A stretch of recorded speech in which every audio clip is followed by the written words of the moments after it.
This is the PL-89.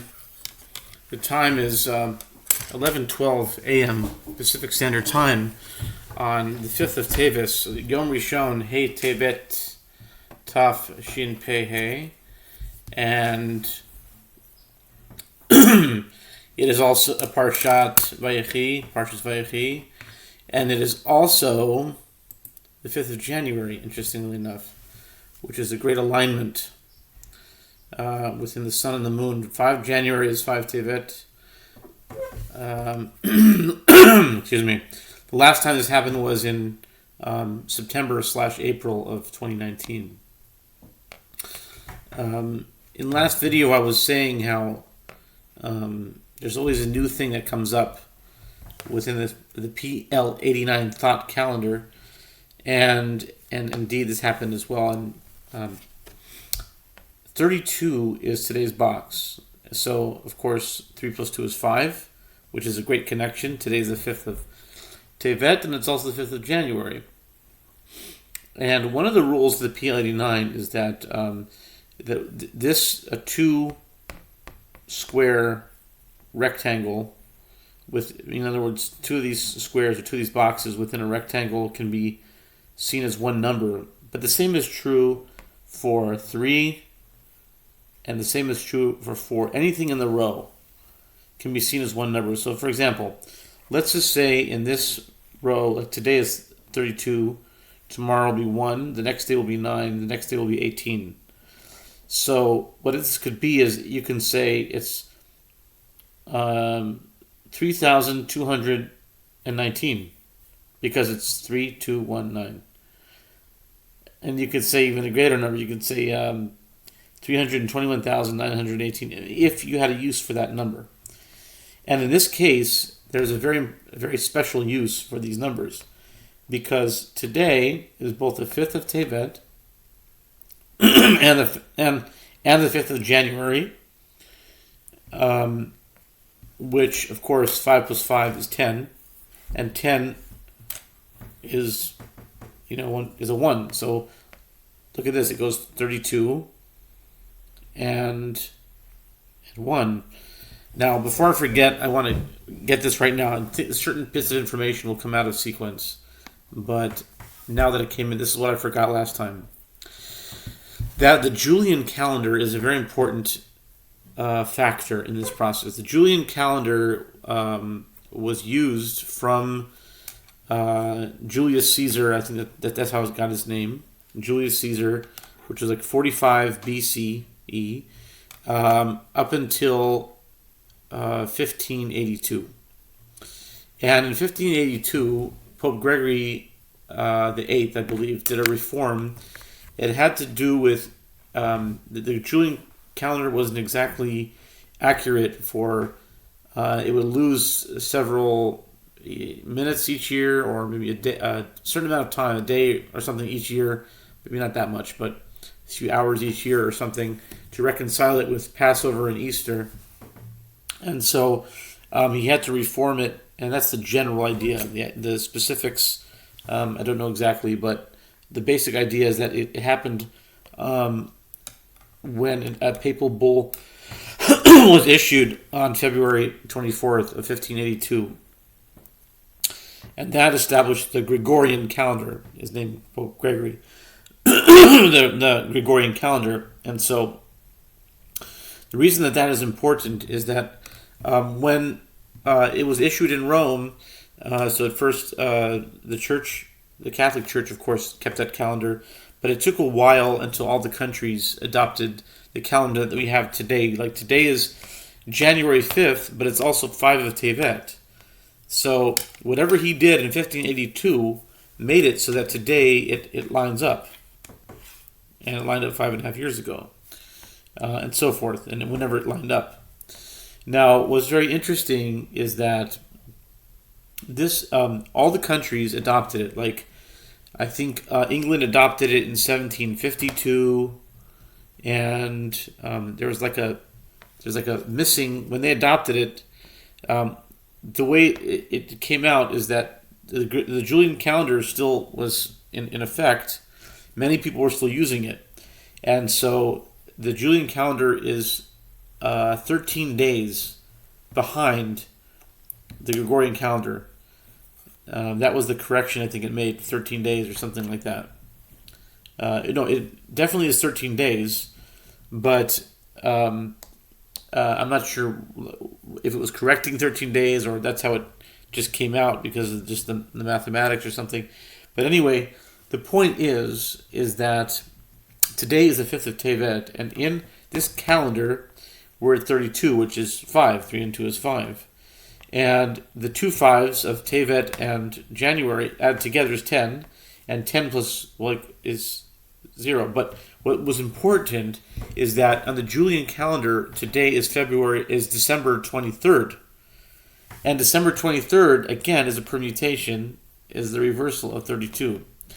So that was what I wanted to say last time, that December 23rd is today's Julian calendar date, because it's 13 days ago. And, in fact, today's PL date is 32, which is 23 backwards.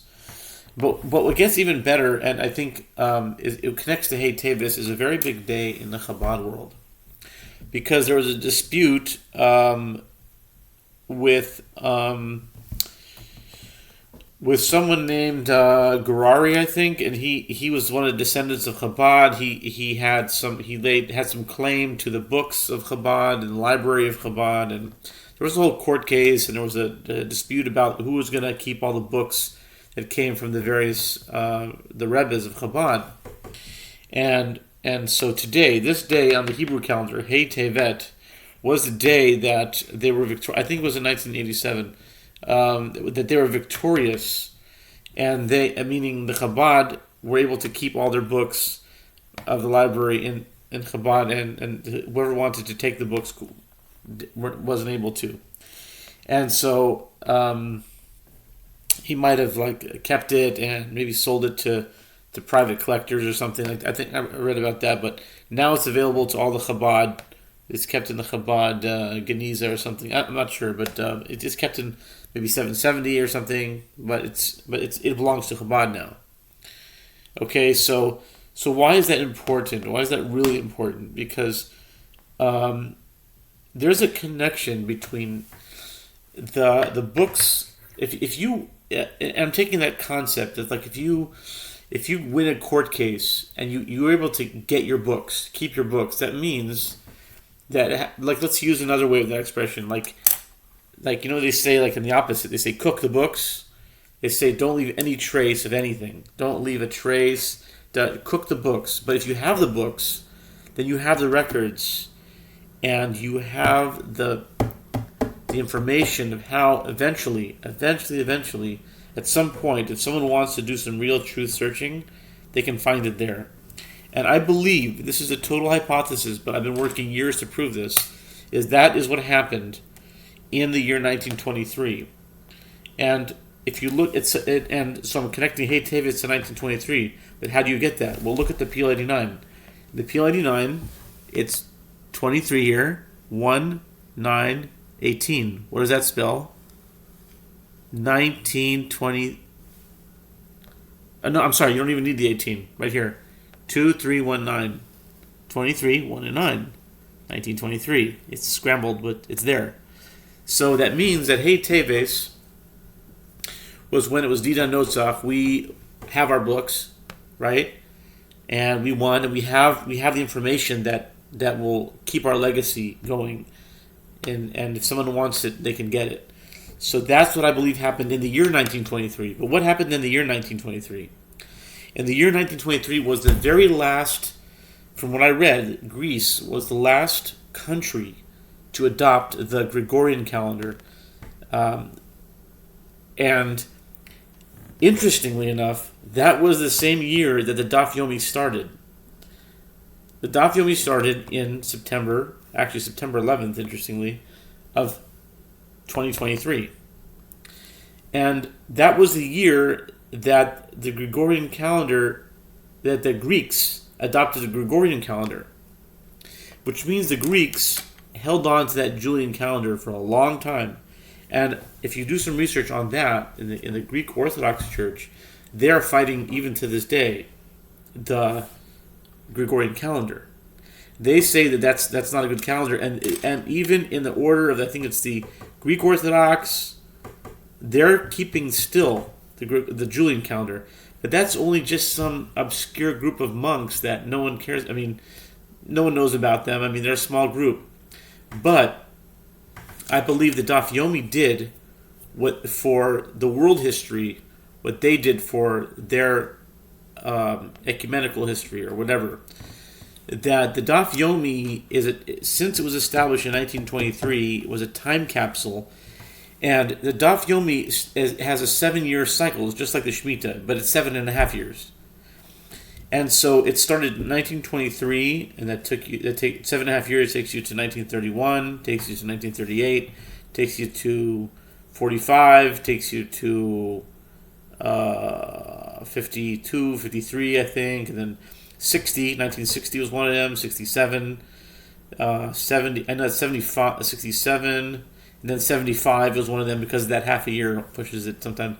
75 was one, 1975, and then 1982 I think was, then 1990, I was at the one in 1990, 1997, and now it's all easy from here. 1997, then it went to 2005, and then it was 2012, and then 2020, and now we're looking at 2027. So I believe the secret in these 7-year, like sort of Shemitah kind of Daf Yomi cycles, that started the last year the Greek held out all that time. I'm not saying the Julian calendar is good or bad. I'm just saying that there was something that happened in that year. They probably thought it was a great loss, to lose. There was a group of monks that were fighting within the Greek Orthodox that wanted to take on the Gregorian, and the other guys said that they were evil. And but anyway, so that leaves us to, we're still searching for that. But what happened was, I'm still searching for the actual answer. But the basic idea is that at the end of the day, we have the time capsule held in its purity. It's almost like it's Hanukkah. We kept it, and that last thing of oil was there, and it's burning for more than it has to. But now that I'm saying oil, I'm gonna have to bring in this new idea that I thought that when you say in the Karbanos about the Abaya Havi Masadr Seder Hamaracha Mishmei Daba Shaul, it says that the Hetivo es Haneros, they clean the oil out of the Neros, and I saw the words Hey Teves, Behei Tivo et Hanerot. Hey Tevet is there. Today's Hey Tevet. But in Chabad it has its own meaning, but it also has a meaning for the menorah is light, and books are light, knowledge is light. And when you clean out the oil, you're preparing the menorah. Hey Tivo, Hey Tevet, Hey Tivo et Hanirot, and so that's why they got their books on Hey Teves. But that's also today's Hey Teves, and we see the same connection to the 1923 that you see on this line of Hey Teves in this eon of the PL-89. Thanks for listening, if you made it this far.